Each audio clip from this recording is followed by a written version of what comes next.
Lula não entregar crescimento e melhora social, nós podemos voltar numa trajetória muito perigosa, Mauro.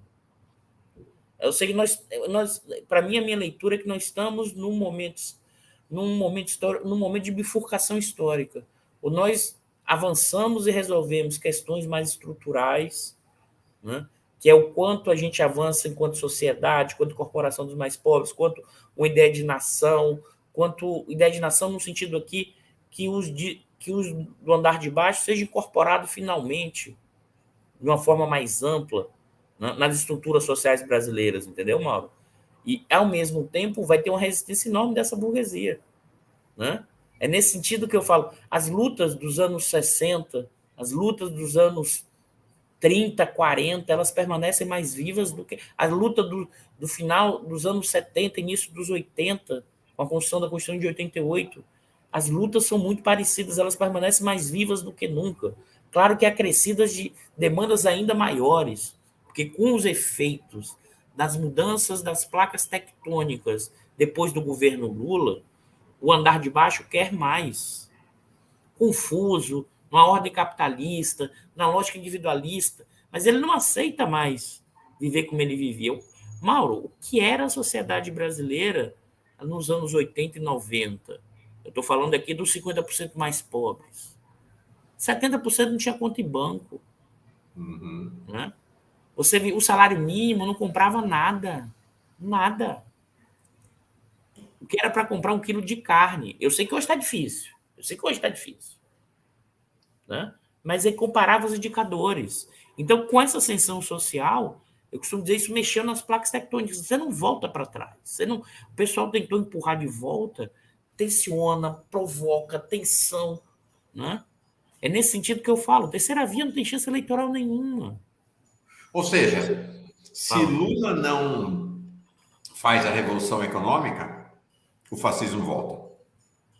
Só que o que eu estou chamando de revolução econômica, e é bom deixar claro, é aumento do salário mínimo real, obras de infraestrutura, taxação sobre lucro, sobre a renda, né? Sobre a renda do capital, tá?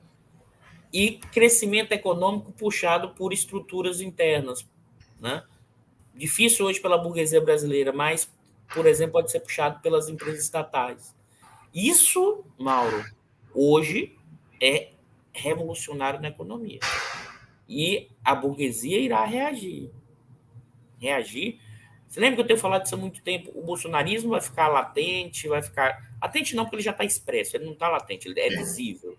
Ele está aí. Os militares eles estão aí, mas eles recuaram, em certa medida. O principal segmento da sociedade, força social, que vai buscar conter as transformações econômicas, será a burguesia brasileira. E cuidado, não só o mercado financeiro, os detentores de título, mas também a segmentos industriais que estão ganhando bastante e ganharam bastante nesse período. E mais, Mauro, com juros altos, aumentou o custo financeiro das empresas. Nesse primeiro momento, se vem aumento salarial, pressiona o custo da força de trabalho. Então, eles vão, sabe? Não vão querer essa mudança depois do que eles viveram nos últimos tempos, tá? Ou Então, seja, assim, com juro nesse tamanho, e se começar a aumentar salário, nós vamos colocar a burguesia brasileira em verdadeiro pé de guerra, e aí pé de guerra literal contra o governo Lula. e já começou, né, Mauro? Olha os editoriais. Olha o que é os editoriais sobre a Petrobras. Porque o Petrobras é a joia da coroa, Mauro. Petrobras é a joia da Michelle multiplicado por bilhões. O pessoal está no saque ainda. O pessoal ainda quer continuar ganhando 68% no ativo numa ação da Petrobras, Mauro. Se você tira... A Economática fez um estudo. Se você tira Petrobras e Vale, quem sustentou a distribuição de dividendos são essas duas empresas, e basicamente a Petrobras. Uma empresa estatal, que saiu agora, eu acho que no Poder 360, a comparação das empresas do setor de petróleo que menos investiu. Que menos investiu, Mauro. Então, assim, os desafios são enormes. Acho que ainda tem Eu entendo que a área econômica está fazendo muito, está avançando, tem reforma tributária, mas eu acho que ainda está preso num paradigma de ambiente de negócio e de melhorar o cálculo econômico. Durante o governo Bolsonaro, o cálculo econômico estava torto, estava complicado no longo prazo, mas a questão foi saquear no curto, e eles ganharam muito. Uhum. Eu acho que o ministro Haddad, está esperando muito dos efeitos da reforma e dessa questão do ambiente, das decisões empresariais da burguesia brasileira e das decisões do presidente do Banco Central. Eu acho que a contrapartida será muito baixa. Esse ano, a previsão de crescimento do PIB já está em 0,8, e se a gente não ativar do meio do ano alguma coisa, poderá ser menor ainda, Mauro. Menor ainda. Então, um crescimento menor, a evolução da taxa de desemprego é piorar. Você já tinha precarizado, o desemprego caiu, mas estava precarizado.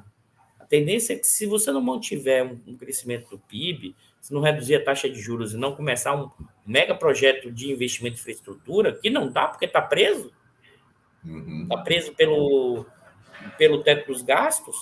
Você lembra que eu te falei, Mauro? A PEC que o governo Lula ia aprovar, os 150 bilhões agora, ele só ia manter o que tinha, não ia gerar crescimento. Sim. Não ia gerar crescimento. O nível até reduziu de injeção de dinheiro na economia. Sim. Com crise das americanas, com problema nas grandes empresas de liquidez, os bancos não estão emprestando, estão comprando títulos do governo, porque os bancos só estão emprestando para as famílias, em parte, mas as famílias estão endividadas, estão pegando o empréstimo para pagar empréstimo passado. E aí você entra no supermercado, eu mesmo entro no supermercado, eu falo, caraca, sai catando as coisinhas assim, servidor público se aumenta muito tempo, mas você sai catando as coisas, fala assim, caraca, não dá, cortando coisas que há muito tempo não cortava. Assim, dia na quitanda aqui do lado de casa, dia no supermercado, ou seja, e eu estou falando assim, eu sou um privilegiado, eu estou no extrato de renda lá em cima. É até uma brincadeira eu me colocar nessa situação, mas eu estou colocando para mostrar o quanto, numa dimensão lá de baixo, tá complicado, tá difícil pra caramba. Eu sei que você precisa sair, já passou bastante do seu horário, era até 8h50, 8h55, estamos no 9h01. Só para encerrar, ontem estive no Congresso Nacional, conversei com vários parlamentares. Um desses parlamentares, com senso da economia política aguda, falou o seguinte: falou, a situação não está fácil. Se a gente não tivesse conseguido aprovar a PEC dos gastos, a PEC do Bolsa Família, a PEC que rompeu com o teto de gastos, muito provavelmente hoje já estaria andando um processo de impeachment contra Lula na Câmara dos Deputados. Aqui, a PEC pré-governo foi algo decisivo para nós. Não sei se as pessoas se deram conta disso, mas a PEC foi fundamental. Sem a PEC, o governo Lula estaria em péssimos lençóis hoje. Eu acho que esse é o ponto, Mauro. As pessoas ainda não entenderam o tamanho da encrenca. Achou que o Lula tem uma vara mágica e vai resolver todos os problemas. Tem um problema profundo, que tem a ver com qual modelo de sociedade a gente quer. O que a gente está discutindo hoje são os enfrentamentos, né, do presente, né, mas são enfrentamentos do presente que estão associados a os últimos 100 anos, mas na verdade é mais, os enfrentamentos da nossa formação histórica. Né? Eu estou falando aqui do nosso modelo escravocrata, do nosso antirreformismo social das elites, dos setores dominantes brasileiros, da lógica autoritária, de não se achar pertencente, esses setores dominantes, à sociedade brasileira, a considerar os mais pobres como seres desiguais. Né? É um desafio. Às vezes as pessoas acham que eu fico falando só como uma coisa retórica. Os próximos 4 anos definirão os próximos 40. Isso, eu acredito nisso. Não é retórica, não. O desafio é gigantesco. É gigantesco. E também não é passando pano, não, porque tem que ser feito coisas. Se ficar nessa discussão de pensar que nós estamos vivendo uma coisa parecida com 2003, nós estamos em condições normais, em que as estruturas sociais já foram resolvidas, o problema da crise institucional já foi resolvido. Nada. Basta surgir qualquer coisa que os militares voltam à tona, o bolsonarismo cresce e a burguesia vai junto, e a classe média, uma parte vai junto, e uma parte dos mais pobres também vão juntos. Você não entregar para eles, esse que é o ponto. A sociedade brasileira, ela ficou. Isso é um ponto positivo, Mauro. Ela ficou mais exigente. Ela quer que entregue coisas para a sociedade brasileira. Isso não é ruim. Ou seja, os governos federais eles têm que entregar. Né? Eles têm que entregar. Edu, o Roberto D'Alessandro está dizendo aqui, para mim, uma aula magna desse Eduardo, para mim também. Quanto mais eu te ouço, mais eu gosto de te ouvir. Muito legal, Edu. Obrigado, Mauro. Obrigado. Tentando descomplicar mesmo, Mauro. Acho que esse é papel de qualquer acadêmico. Eu já falei isso, mas não canso de repetir. A gente tem que descomplicar para que o conhecimento chegue de forma mais ampla a todos, além do muro das universidades, porque as universidades ainda estão, nos últimos anos, não é só para o bolsonarismo, não, em si mesmada, os muros estão cada vez mais altos, e aí ficam numa arrogância, falam numa linguagem difícil acesso, ninguém entende o que o professor está falando.